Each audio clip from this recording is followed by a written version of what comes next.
It's a mad world, but it's our world, so let's enjoy it as we lampoon the news. I'm your man. Ishi Hakase. We're going to bring you the funny, the weird, the strange, the unbelievable, the stupid, the refreshing, maybe the provocative. So take your time, grab a drink, grab a snack, kick back, and let's get to it.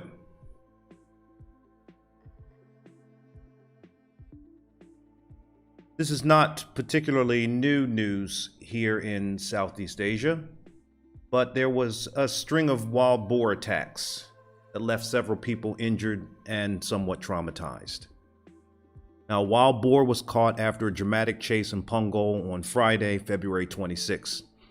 Residents were relieved at its capture following two attacks the previous Saturday and another on Friday when the animal charged after being spotted hiding.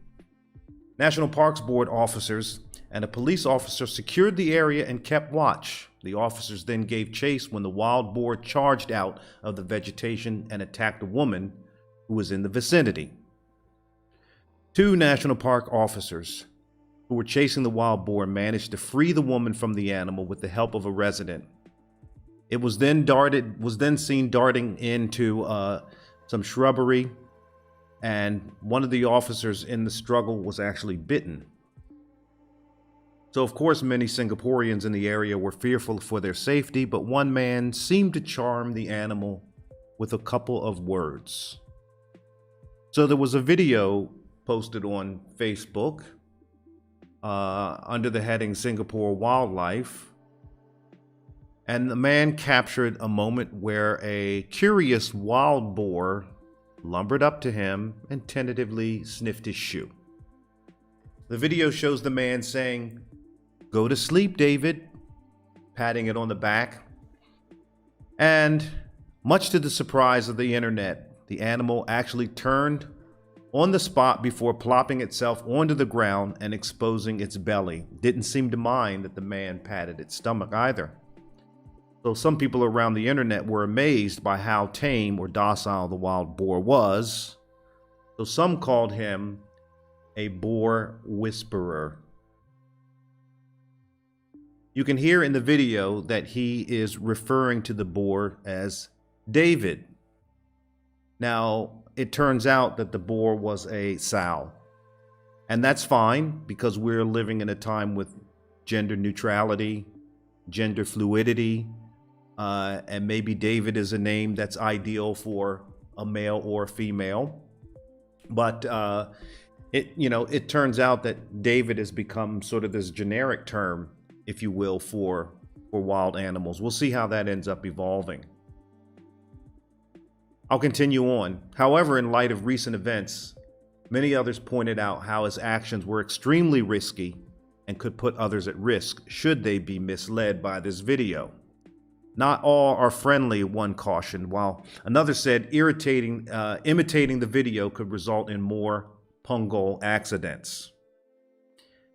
In his post, the man explained that he grew up in a village in Thailand and hence had experience handling wild animals.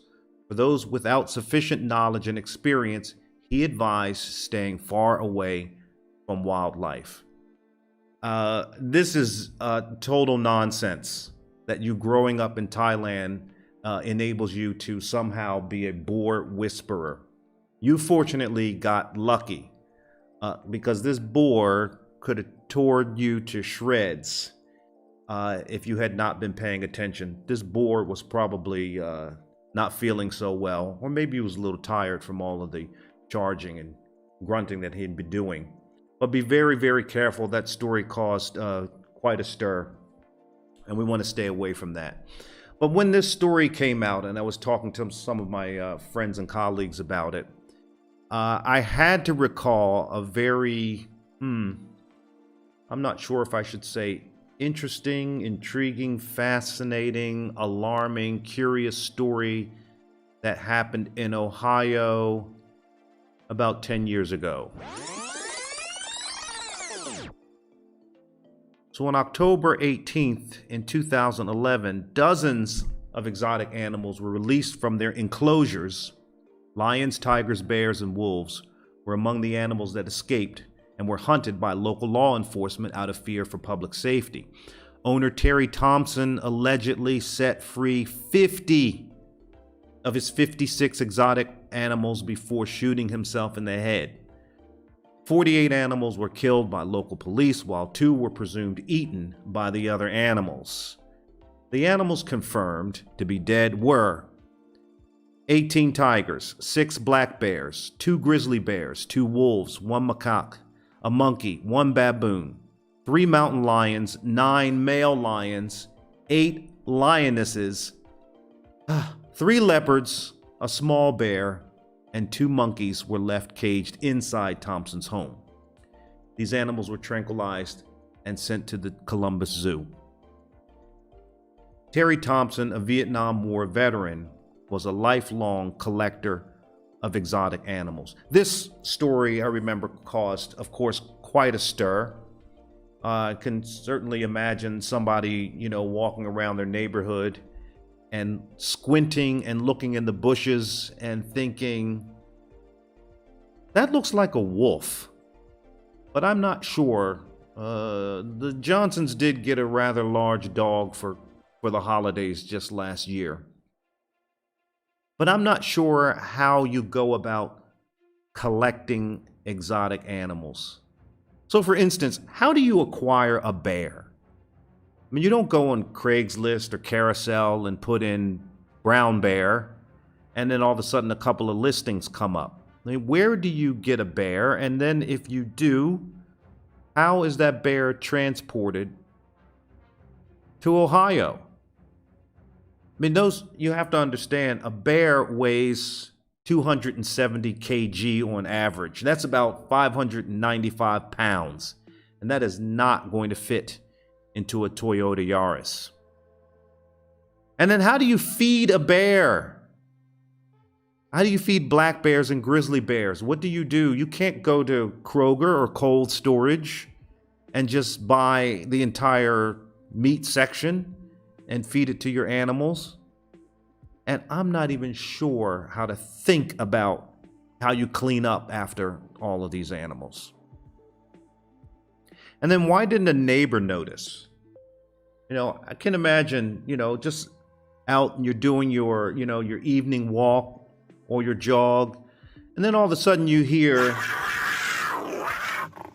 and you're like, those are very curious sounds coming from Mr. Thompson's residence.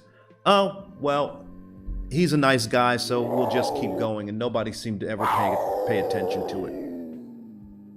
So that was quite a story, and I just wanted to sort of bring up that memory, because then it led me to another conversation of an incident that happened in California.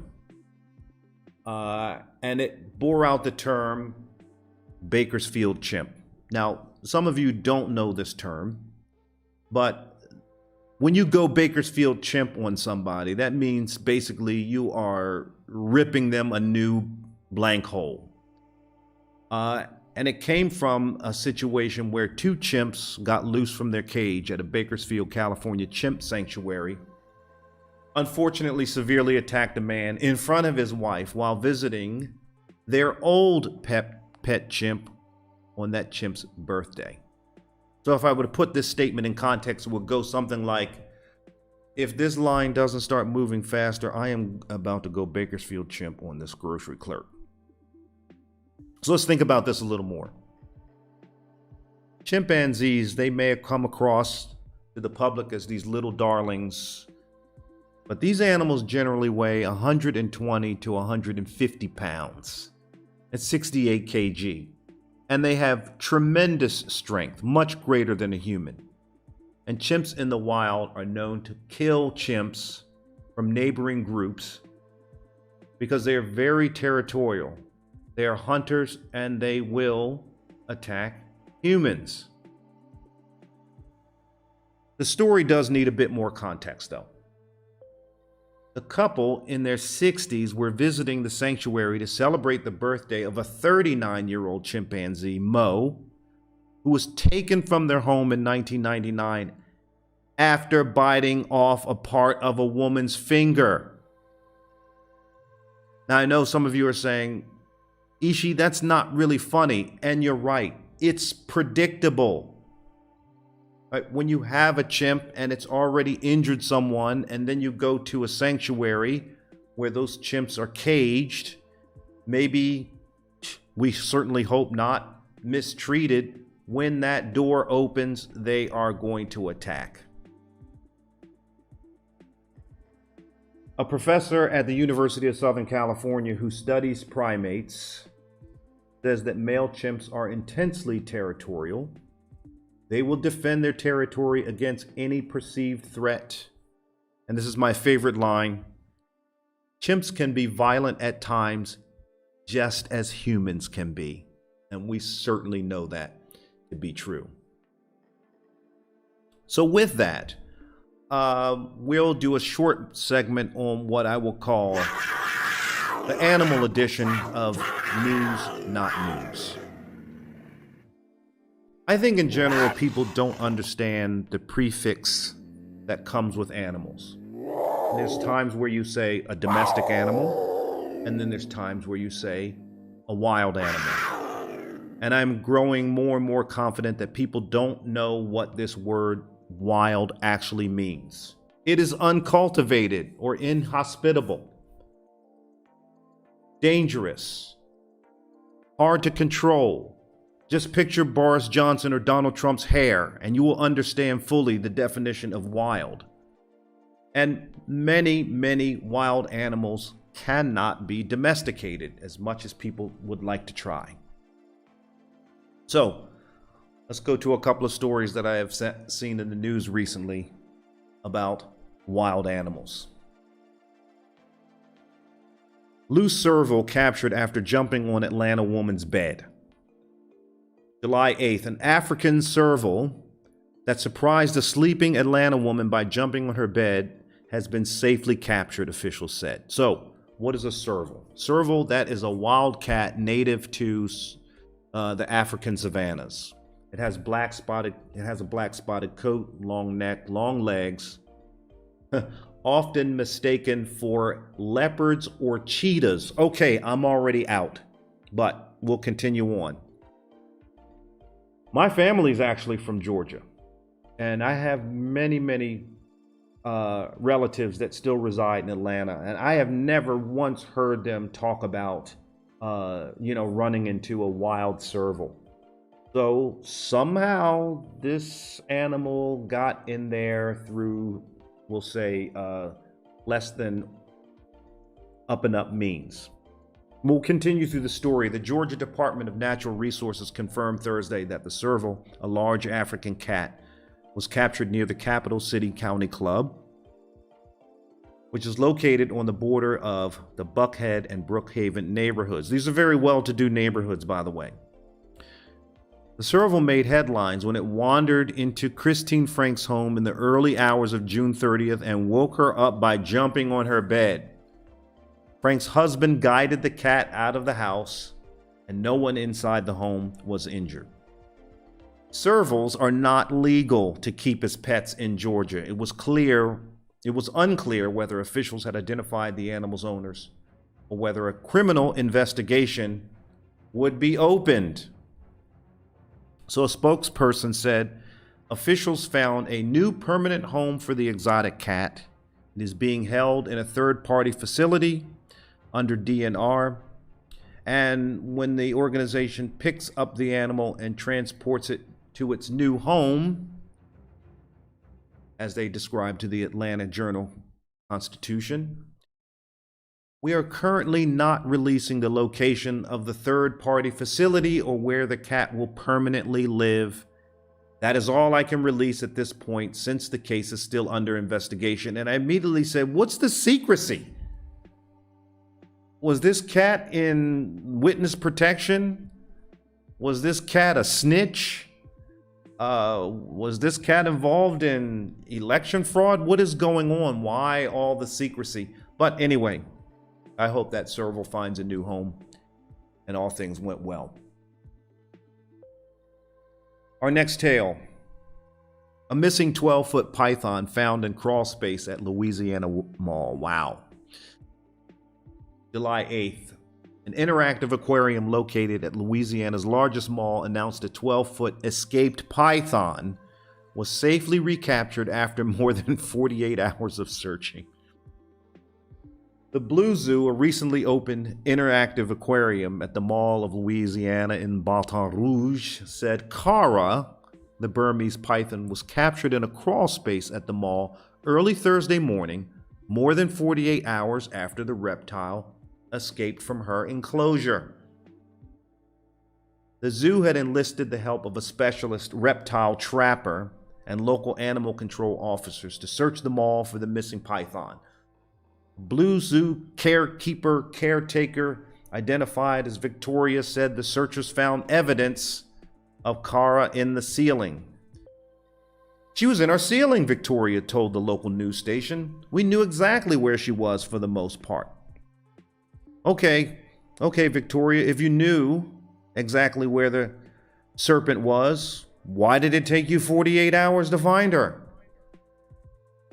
I'll move along. Victoria said Kara is a docile snake that did not pose any danger to mall visitors during her time on the loose. Of course, that's what you're supposed to say. She said Kara had found a comfortable spot in the crawl space, and she did the snake thing, where she coiled up and sat down and hunkered down, she said.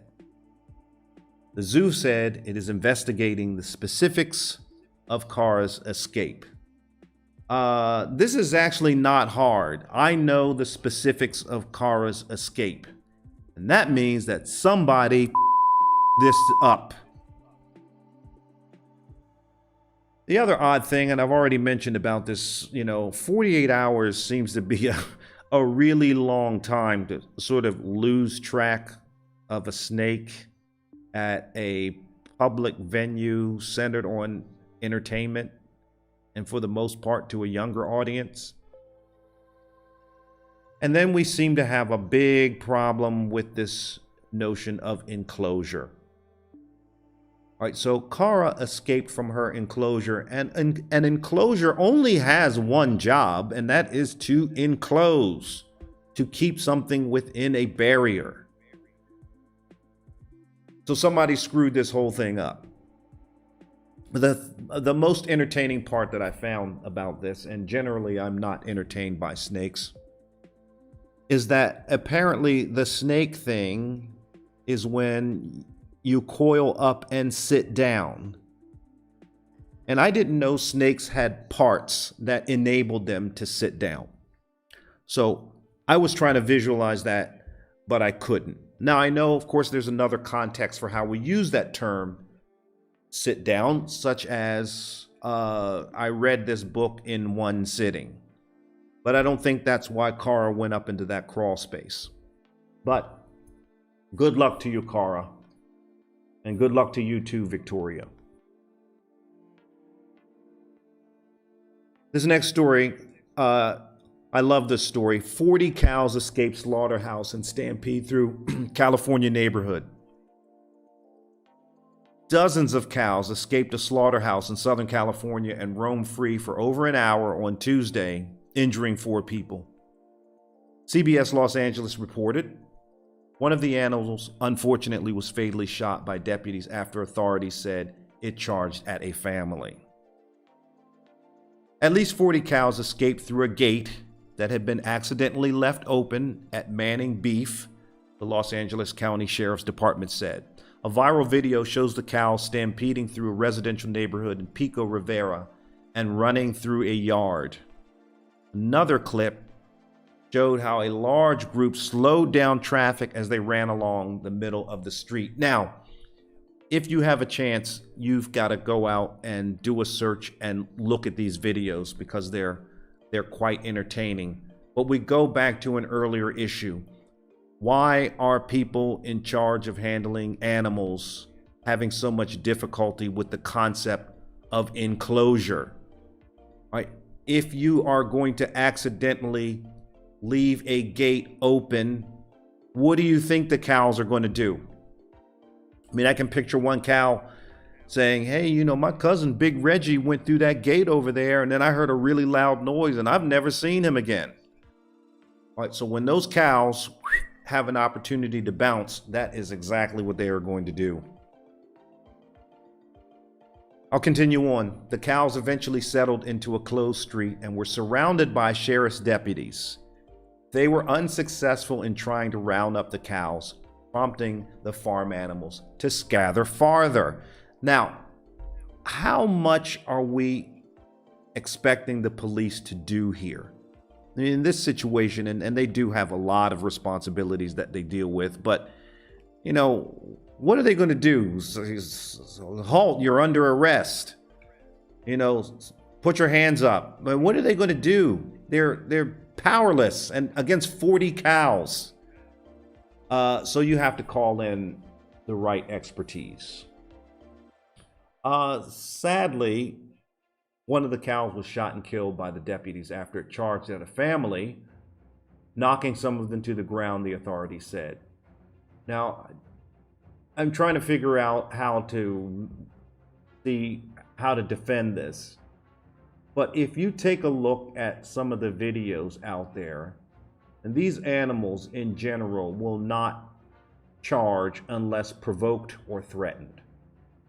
And you look at these videos and there is nobody moving in the other direction. Everybody has their phones out walking towards the stampede and not away from the stampede. And I'm just like, what do you think is going to happen? Do you know how big a bovine is?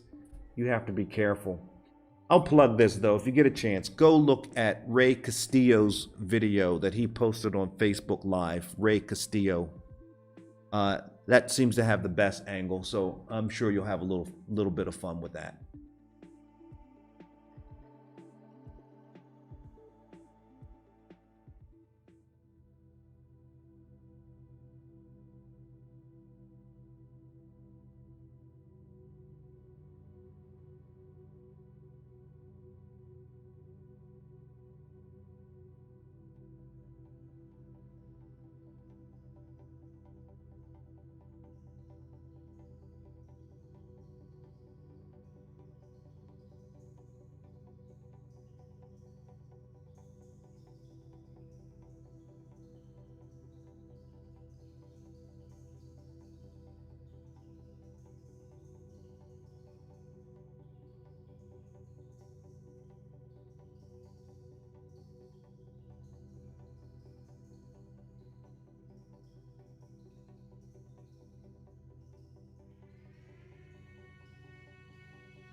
Neighborly. There's over 5 million people here in the city which I reside, and this concept becomes very, very important if the society is actually going to function. People need to be neighborly. Neighborly is about having good characteristics toward your neighbor. It's about being helpful. It's about being friendly or kind. And I had some neighbors, and they were really, really good people. I've also had a neighbor, and these people were...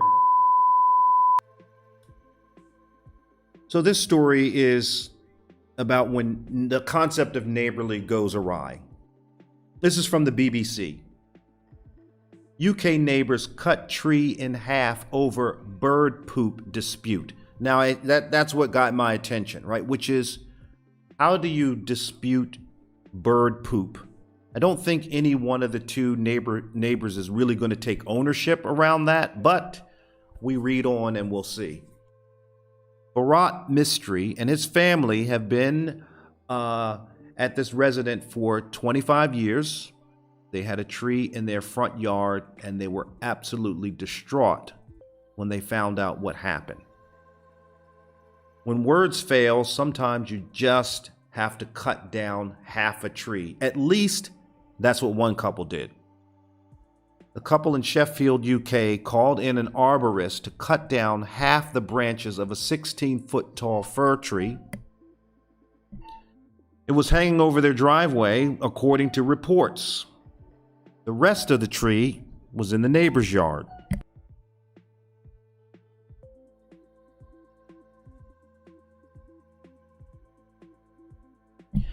I need you to visualize this scenario. Just picture two homes, driveway, and the tree trunk is right on the edge of the property line. The entire tree trunk is on Mystery's property, but of course, the plume from the tree hangs over into the other neighbor's property. As I said, this tree had been here for 25 years. They had an argument about a complaint around birds in the tree making too much noise and pooping on their driveway. So their solution was, we're going to cut down half the tree. Now, come on, people.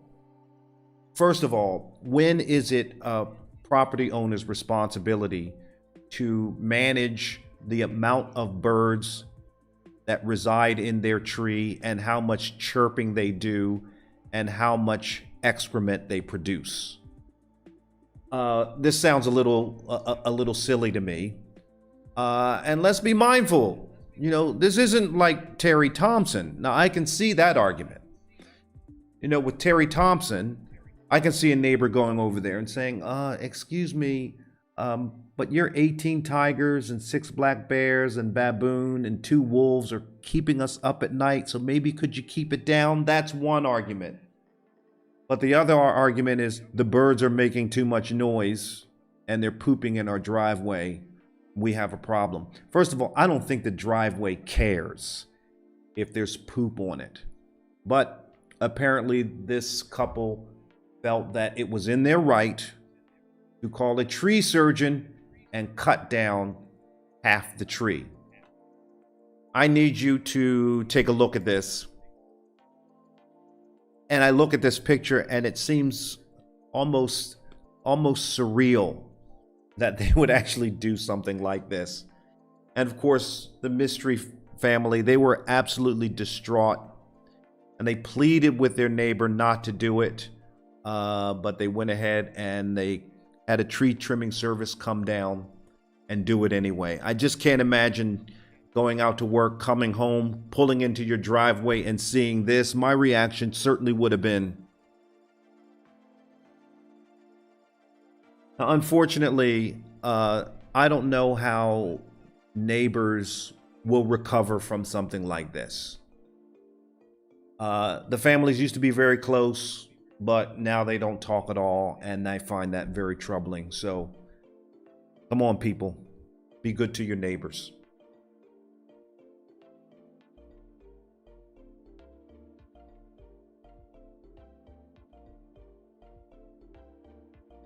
I'm looking at one more story here. I'm not even sure in what category I'm supposed to put this. But I'll go ahead and read it anyway.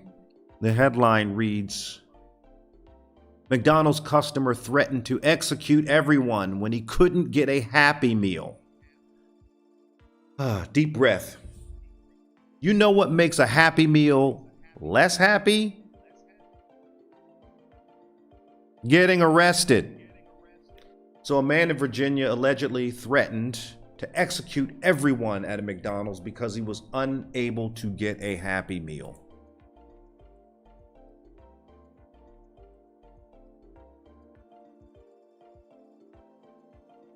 The suspect is also believed to have had threatened 2 other people by brandishing a firearm. Suspect was arrested yesterday after a disturbance over a Happy Meal at a McDonald's and 2 separate incidents nearby.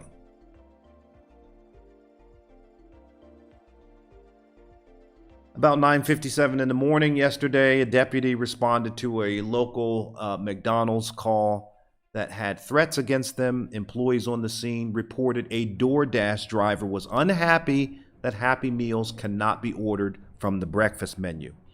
DoorDash, you are supposed to be delivering food, not ordering food. But the driver became agitated and before leaving in a white Toyota sedan, commented that he would return to the store and execute everyone. Aren't you overreacting a little bit there about not being able to get your Happy Meal? He later was seen in a Panera Bread parking lot, and someone approached his car. He brandished his weapon without provocation. The suspect then raised a black handgun, racked the slide, and pointed it at the victim. Suspect then lowered the gun and drove away. The victim reported he recognized the suspect as a DoorDash driver, but he did not know his name. Now, real talk. Now I know from this story that this man is not brown. He does not have brown skin. And I will let other media sources go into the details, but that story would have ended very, very differently if this was a black or brown man. The other thing is that I don't think anybody I know is going to be fussing about ordering a Happy Meal. We're going to want something a little more robust than that. The man ultimately was arrested and charged with disorderly conduct, abusive language, and 4 counts of brandishing, and he is held at a regional jail on $1,500 bond. $1,500? I mean, that's all. I mean, it seems that it should be a little more severe than that, you know, with threatening someone over a Happy Meal. I've got tons more stuff to talk about, but we'll save that for the next go round, which will be later in the week. And check us out on Instagram for any announcements that are happening. My time is about up for this evening. I'll welcome you to subscribe. And you know, everybody on YouTube is always saying subscribe, subscribe, subscribe. Well, they're saying that because the platform won't let you do anything without a certain amount of subscribers. So help us along. Tip if you want. If you have news, whether it's weird, funny, shocking, goofy, or generally unbelievable, send it along. Put a link in the chat or DM me on Instagram at Ishi Hakase, Ishi.Hakase, Ishi.Hakase on Instagram. And I hope you enjoyed the news, or not news. The world is a very interesting and curious place. Keep your head up. Spread the word. Stay safe.